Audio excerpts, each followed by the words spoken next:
are there any specific challenges I might face as a transgender person that I should be aware of? And also, how can I address the stress and anxiety related to coming out to others about my gender identity, like coming out in schools, coming out in front of peers, coming out in front of everyone? How to deal with that anxiety? So, one thing about being aware about discrimination, I think, especially in the Indian context, yes, there are a lot of consequences that you need to think about. Firstly, there's a lot of workplace discrimination and discrimination in educational environments. So, before you come out, I have always said this previously, and I'll say this again, that we have to first consider if coming out is a goal to strive for at all. That is very important, because I think for some trans persons it might not be the immediate goal also to come out, right? So to see that if the person has the necessary resources to handle the consequences of coming out and to strategize their coming out decision, to see that if things go haywire, do I have the necessary resources to combat it? Have I contacted a few people who can provide me support if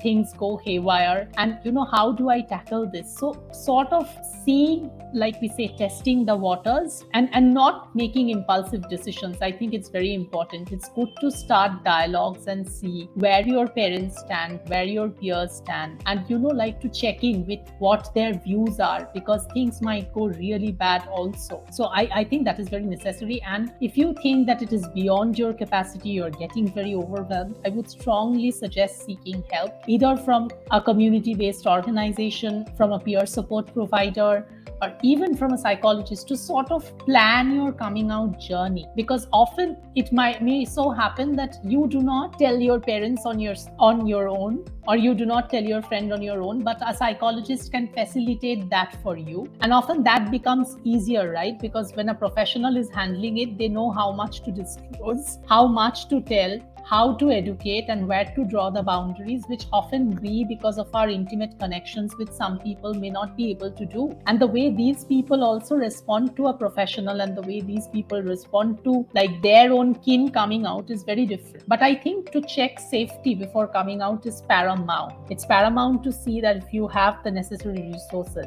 to see if you have like some sort of income to bank on in case you want to leave home because of violence, or in case you have to disengage. Do you have a stable monetary flow? Do you have enough qualifications to sort of shut down and continue a new life on your own? But having said that, I also think that often it is not so pre-planned. It happens in moments of outburst for certain people, and I have seen many trans persons having to leave their homes, specifically trans women having to engage in sex work to earn their livelihood, and things going really bad. So I think that this is a multifaceted issue that also cuts across different other social locations of caste, class, whether you are from rural or urban area, what access to resources you have, whether you're English speaking or not, whether you pass or not. But essentially, to have that support, I think support is paramount. So like I said, building this network of support is something that we trans persons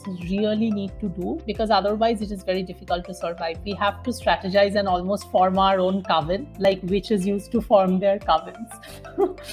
So we need to do that, because it's true that there's a lot of hate, and in India we do not witness this much, but if you look at the US, there are targeted murders because there's free access to guns, so they just gun down a person because they're trans. And let's not forget these histories. So of course, to look out for your own safety and to prioritize safety over coming out, definitely, I would say. For a trans person to transition is very difficult, and it's very all of a sudden for many trans people when they run away from home, and how do they deal with that anxieties and all that? All of a sudden they have to get out of the house and all. So I can relate to it, and I think we should make our own community. As I said, Transgender India has its own community. It's the Talk website where you can discuss about all the things you want to know, and then Also, you have mentioned Sappho, and there are some really good resources out there which can help you. And I think crisis centers are very important. The more they are in Yeah. number, the better. So, as you would be knowing, like there are shelter homes from the government also. While I have heard that a lot of them have their own difficulties, but it's also true that they are a form of shelter. So, I think it's good to tap into these resources if you need them to have connections.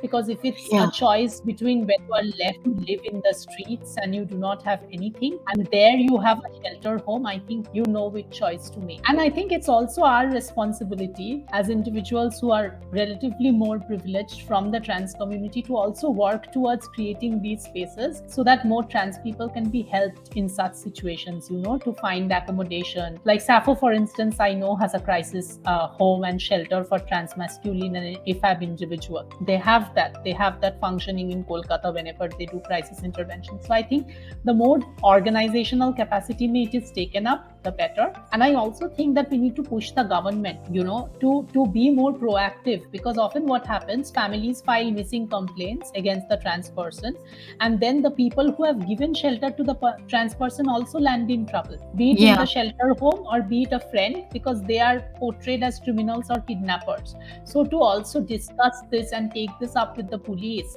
that when a trans person has, and definitely for this I would say it is important to have some sort of a proof that you are a trans person. So either get your GD, get an affidavit, or anything that at least states that you are a trans individual, because without any proof it is further impossible to sort of substantiate that.